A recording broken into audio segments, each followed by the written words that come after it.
메리 크리스마스. 성탄의 축복을 경배하는 소리하나교회 성탄 예배를 하나님께 드리겠습니다. 먼저 사도신경으로 우리들의 신앙을 고백합니다. 나는 전능하신 아버지 하나님 천지의 창조주를 믿습니다. 나는 그의 유일하신 아들 우리 주 예수 그리스도를 믿습니다. 그는 성령으로 잉태되어 동정녀 마리아에게서 나시고 본디오 빌라도에게 고난을 받아 십자가에 못 박혀 죽으시고 장사된 지 사흘 만에 죽은 자 가운데서 다시 살아나셨으며 하늘에 오르시어 전능하신 아버지 하나님 우편에 앉아 계시다가 거기로부터 살아있는 자와 죽은 자를 심판하러 오십니다. 나는 성령을 믿으며 거룩한 공교회와 성도의 교제와 죄를 용서받는 것과 몸의 부활과 영생을 믿습니다. 아멘. 찬송가 115장 기쁘다 구주 오셨네. 우리 함께 찬양합니다.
오늘 함께 보실 하나님의 귀하고 복된 말씀은 누가복음 2장 8절로 14절까지의 말씀입니다. 우리 함께 봉독하겠습니다. 그 지역의 목자들이 밤에 밖에서 자기 양떼를 지키더니 주의 사자가 곁에 서고 주의 영광이 그들을 두루 비추매 크게 무서워하는지라. 천사가 이르되 무서워하지 말라. 보라, 내가 온 백성에게 미칠 큰 기쁨의 좋은 소식을 너희에게 전하노라. 오늘 다윗의 동네에 너희를 위하여 구주가 나셨으니 곧 그리스도 주시니라. 너희가 가서 강부에 쌓여 구유에 뉘어 있는 나귀를 보리니 이것이 너희에게 표적이니라. 하더니 호련히 수많은 천군이 그 천사와 함께 하나님을 찬송하여 이르되 지극히 높은 곳에서는 하나님께 영광이요 땅에서는 하나님이 기뻐하신 사람들 중에 평화로다. 할렐루야. 영상을 통해 예배하시는 여러분에게 성탄의 기쁨이 가득하길 주님의 이름으로 축복합니다. 중고등학교 시절 12월 24일 밤에 교회 친구들과 선후배들이 함께 모여 성도들의 집 앞에서 성탄의 찬양을 불렀던 적이 있었습니다.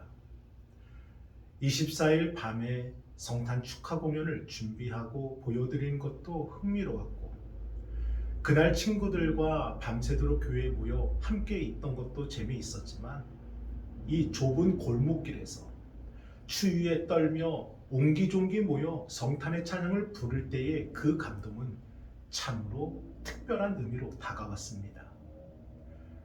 마치 우리가 예수님의 탄생을 전파하는 천사가 된 기분이었습니다. 그리고 이것이 믿음이구나. 우리가 하나님을 진짜 믿고 있구나. 우리 안에 믿음이 있음이 참 자랑스러웠고 무엇보다도 차별 없이 구별 없이 모두가 같은 마음으로 한 찬양을 부른다는 것은 참으로 감동스러웠습니다. 그런데 모두에게 성탄이 기쁨으로 다가오는 것은 아닙니다. 한 유대인 랍비가 성탄절 아침에 자신의 집 앞에서 이 성탄 찬양을 부르는 소년들의 노래소리를 듣게 됩니다. 기쁘다 구주 오셨네 만백성 맞으라. 랍비는 문을 열어 찬양을 부르는 소년들의 얼굴을 보더니 소년들의 주변을 이리저리 살핀 후에 얘들아 대체 누가 왔다라는 거야? 세상에 변한 것은 아무것도 없는데 대체 누가 왔다는 거야? 퉁명스럽게 한마디를 툭 던지더니 문을 쾅 닫더라는 겁니다.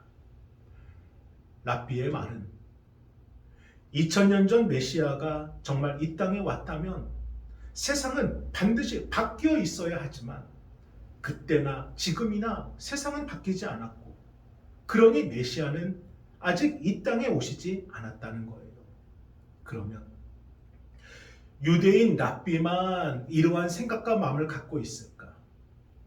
진실로 메시아가 이 땅에 오셨다면 왜 이 땅에 전쟁이 일어나고 있고 환경은 파괴되고 있고 음란과 우상과 헛된 죄악은 가득한 것인지, 진실로 메시아가 우리 인생의 구원자라면 왜 이리도 사는 게 힘들고 먹고 사는 문제가 버겁고 여전히 풀리지 않는 문제 때문에 지쳐만 가는지, 성탄을 기쁘지 못하고 생각할 겨를도 없이 무의미하게 보내는 분들도 분명 계시다는 겁니다. 그러면 성탄이 성탄으로 다가오지 못하는 그 이유는 무엇일까요? 결론부터 말씀을 드리면 하나님이 일하시는 방법을 모르고 있기 때문입니다. 사실 2000년 전 예수님께서 이 땅에 오셨을 때에도 진실로 그분이 구주가 오셨는지 구주가 맞는지 의심을 했습니다. 그도 그럴 것이 전혀 생각하지 못한 너무나 엉뚱한 곳에 예수님이 오셨기 때문입니다. 우리 누가복음 2장 12절을 함께 읽어봅니다.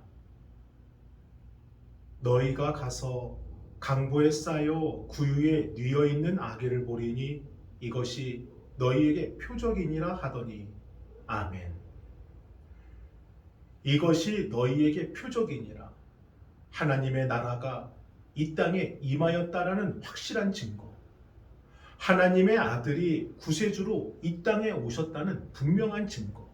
그 증거가 있으니 바로 강보에 쌓여 구유에 뉘어 있는 아기를 보리니 그 아기가 너희에게 표적이니라 말씀해 주십니다.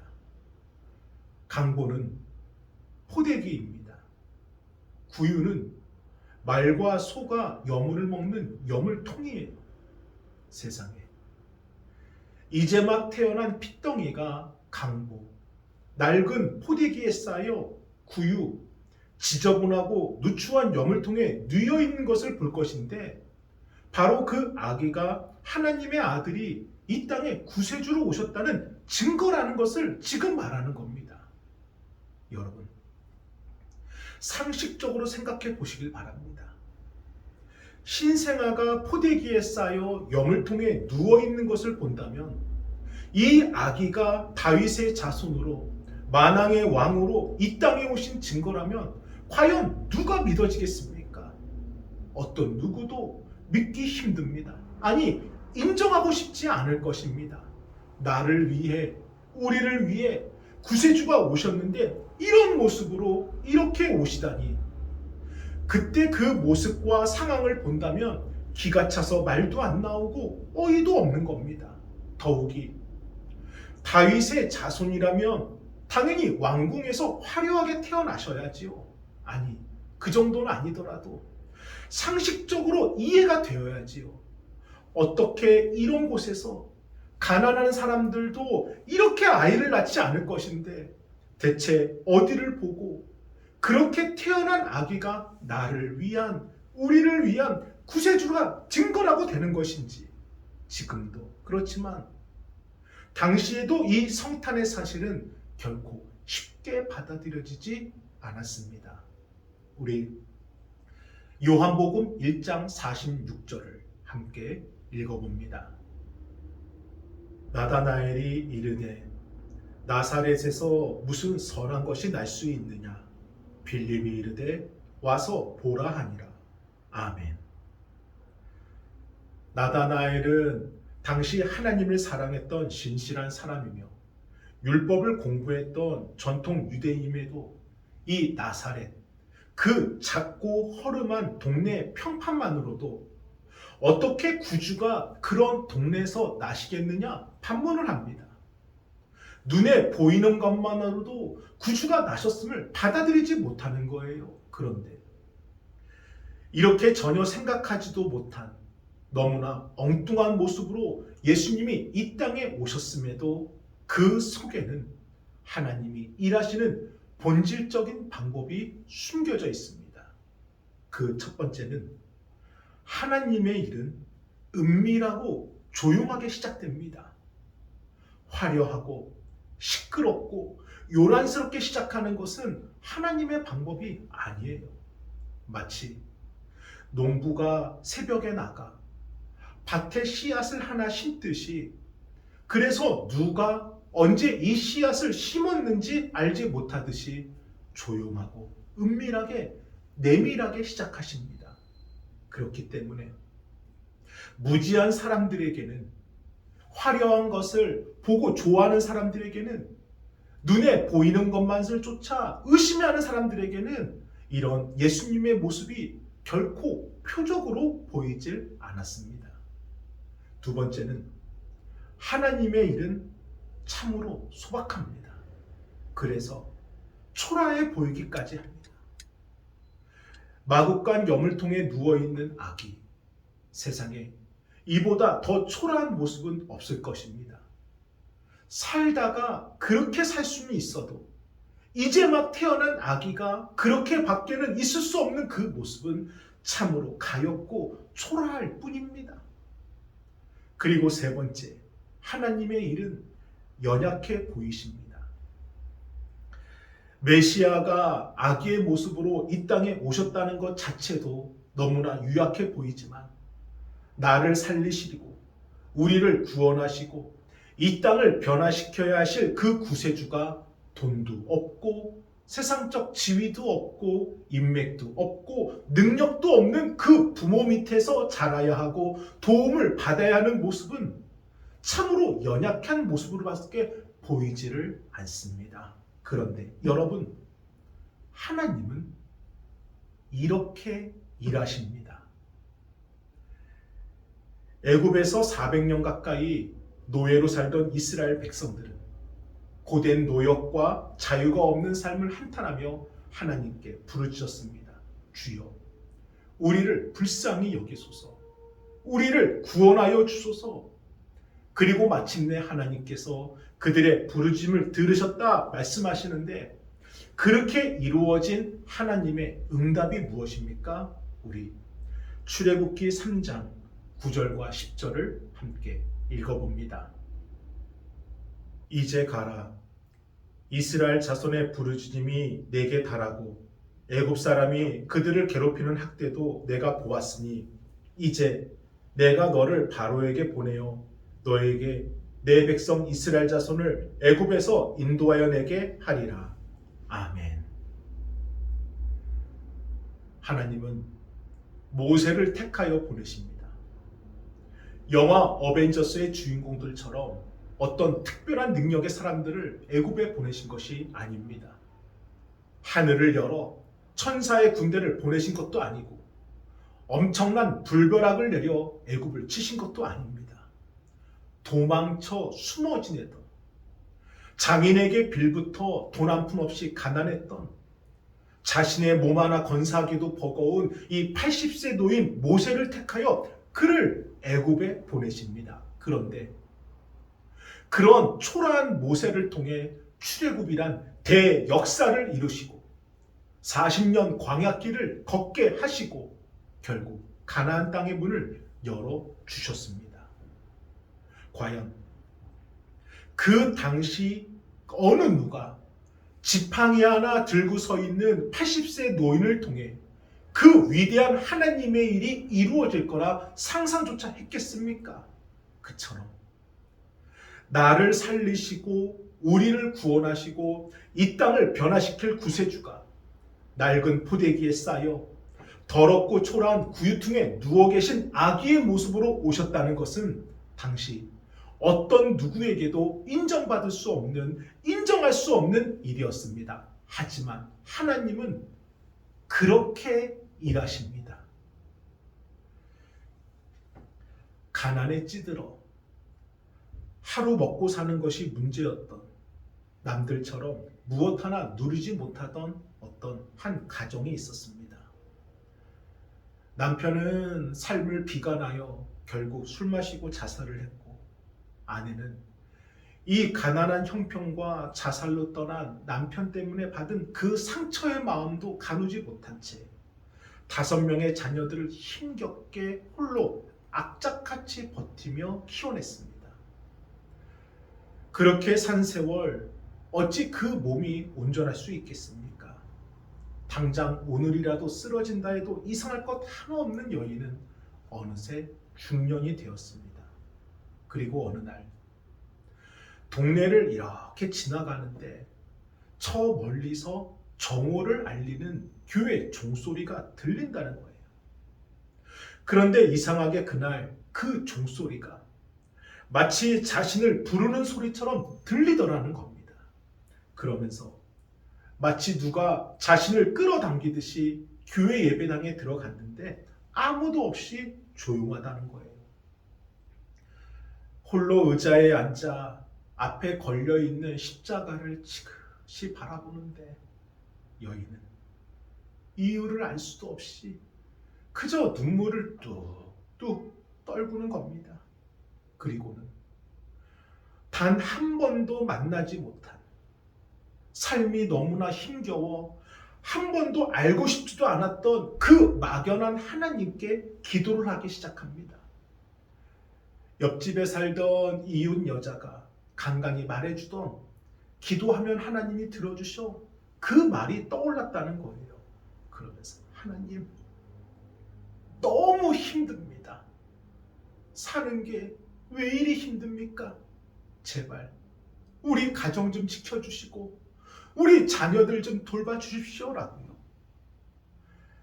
지금까지 이 악물고 버티며 살아왔지만 이제는 몸도 말을 듣지 않고 그런 부모 밑에서 자라나는 자녀들이 너무나 불쌍해서 도저히 길을 찾지 못했던 것입니다. 대체 얼마나 많은 눈물을 흘렸을까? 얼마나 간절히 부르짖고 또 부르짖었을까? 여인은 한참을 교회 예배당에 혼자 머물다 자리에 일어나 교회를 나갑니다. 그리고 1년이 지나고 첫째 아들이 장가를 가겠다고 여자친구를 데려왔는데 뭐 가난한 집 형편에서 이것저것 잴 게 뭐 있나요? 결혼해 주는 것도 감지덕지죠. 결혼을 시켰는데 알고 보니 이 첫 번째 며느리가 신실한 크리스찬이었던 겁니다. 그러더니 결혼한 이후에 시동생들을 한 명씩 교회로 인도하고 시어머니였던 자신조차도 함께 교회를 가자고 그 손을 붙잡아 주는 거예요. 물론 그 교회는 1년 전 이 여인이 하염없이 눈물을 흘리며 기도했던 바로 그 교회였습니다. 그런데 자신도 자녀들도 예수님을 믿기 시작하면서 그동안 가정을 짓누르고 있던 자살한 남편의 그 그림자가 서서히 지워지기 시작하다는 거예요. 그러면서 자녀들은 교회에서 좋은 친구를 만나고 좋은 선생님 만나고 좋은 성도들을 만나면서 생각도 마음도 바르게 자라났고 어느덧 하나님이 우리 가정을 지켜주시는구나. 하나님이 우리 자녀들을 함께 하시는구나. 이런 믿음이 생기면서 그 형편을 바라보는 눈이 바뀌고 여인도 자녀들도 각자의 자리에서 열심히 살았다는 겁니다. 없이 살아도 부끄럽지 않고 부족해도 떳떳하게 살고 그러면서 자연스럽게 이 물질적인 문제가 해결되고 5명의 자녀가 인생이 다 잘 됐다는 거예요. 그리고 15년 정도의 세월이 지났을까? 여전히 그 동네에서 머물던 여인이 그날도 동네를 조용히 지나가는데 또 저 멀리서 종소리가 들린다는 거예요. 그런데 그 순간 마치 15년 전 인생의 낭떠러지에서 들었던 그 종소리가 생각나더니 이제는 노년이 된 이 여인을 그때처럼 누군가 끌어당기듯이 교회배당에 들어갔고 15년 전 그렇게 눈물을 뚝뚝 흘리며 기도했던 그 자리에 앉아 또 십자가를 멍하니 바라봤다는 겁니다. 그런데 바로 그 순간 지금까지 살아온 인생이 마치 영화의 슬라이드처럼 이렇게 지나가더니 그 순간 주님이 자신의 마음에 이런 말씀을 하시는 것처럼 들리더라는 거예요. 사랑하는 딸아, 내가 그때 너의 기도를 들었단다. 많이 힘들었지? 내가 너의 그 기도 소리대로 응답을 해주었단다 라고요. 순간 온몸에 전율이 일어나면서 지나온 삶을 이렇게 천천히 되짚어보니 진실로 15년 전에 여인이 눈물을 뚝뚝 흘리며 부르짖던 그 기도가 다 이루어졌음을 드디어 알게 된 것입니다. 가정을 지켜달라고, 불쌍한 우리 자녀들 돌봐달라고, 사는 것이 너무나 두렵고 힘들어 어떻게 살아야 할지 모르겠는데 제발 그 길 좀 찾게 해달라고, 한 번도 만난 적 없던 삶의 짐이 무거워 알고 싶지도 않았던 그 막연한 하나님께 부르짖었던 15년 전 자신의 기도가 이제 와서 보니 응답되었다는 것을 알게 된 것입니다. 그런데 지금까지 그 하나님의 응답이 마치 우연처럼 운 좋게 너무나 조용하고 소박하고 자연스럽게 이루어졌기에 그것을 인지 못했던 것입니다. 믿는 며느리가 가정에 들어온 것도, 그 며느리를 통해 자녀들과 자신이 예수님을 영접한 것도, 그 이후로 삶을 바라보는 눈이 바뀌고 근면성실하게 살아 이제는 물질 걱정 없이 평안하게 살게 된 것도, 그 모든 것이 하나님의 손길과는 상관없이 그저 우연히 운 좋게 일어난 일인지 알았는데 그것이 하나님의 일하시는 방법이었다는 것을 그때 비로소 깨달았다는 것입니다. 사랑하는 여러분, 오긴 누가 와 바뀐 것이 아무것도 없는데, 아니요, 바뀐 것이 있습니다. 내가 바뀌었어요. 우리가 바뀌었습니다. 예수 그리스도를 믿고 우리가 구원을 받았습니다. 하나님의 은혜 아니면 여기까지 그 모진 세월 어떻게 견디고 올 수가 있었을까요? 하나님의 은혜가 아니면 지금 이 순간 우리가 어떻게 예배할 수 있을까요? 주님께서 조용히 소박하게 그러면서 자연스럽게 우리의 손을 붙잡아 주시고 우리의 영혼을 만져주셔서 하나님을 알게 하시고 예수 그리스도를 인격적으로 영접하는 그 은혜를 베풀어 주신 것입니다. 그리고 그 모든 것은 2000년 전 예수님께서 이 땅에 구원자로 오셨기 때문에 일어난 가능한 일들인 것입니다. 사랑하는 여러분, 그래서 성탄은 그 사실을 우리가 기뻐 경배하는 날인 것이고 그 복된 소식을 찬양으로 선포하는 날이 바로 이 날이 되는 것입니다. 그러므로 기뻐 찬양하시기를 바랍니다. 진실로 예수 그리스도가 오셨음을 전하시기를 바랍니다. 아들을 낳으리니 이름을 예수라 하라. 이는 그가 자기 백성들을 그들의 죄에서 구원할 자이심이니라 하니라. 아멘. 저와 여러분의 삶이, 저와 여러분의 모습이 예수 그리스도가 구세주가 되어 이 땅에 오셨다는 그 사실을 증거하는 증인이 되고 증거가 됨을 축복하며 오늘 성탄의 기쁨을 찬양하고 예배하는 저와 여러분이 되길 주님의 이름으로 축복합니다. 아멘. 우리 함께 기도합시다. 거룩하신 주여 감사합니다. 성탄의 소식은 우리에게는 구원이고 우리에게는 생명이고 우리에게는 삶 그 자체입니다.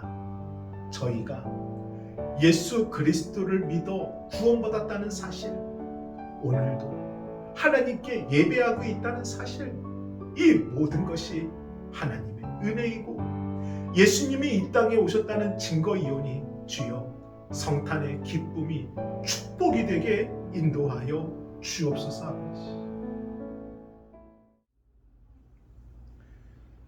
감사합니다.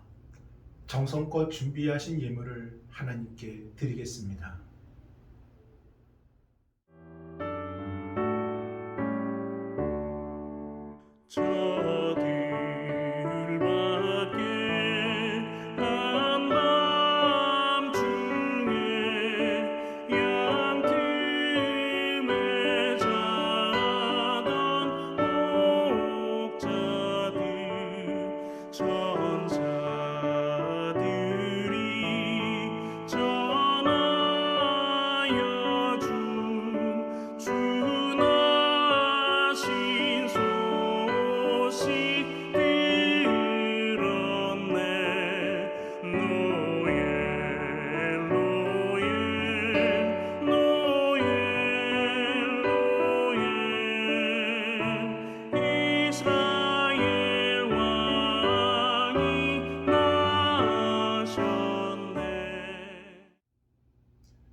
축도로 예배를 마치겠습니다.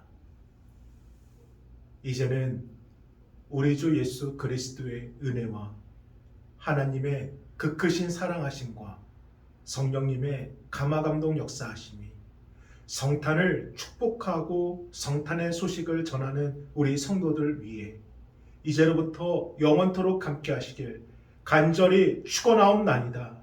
아멘.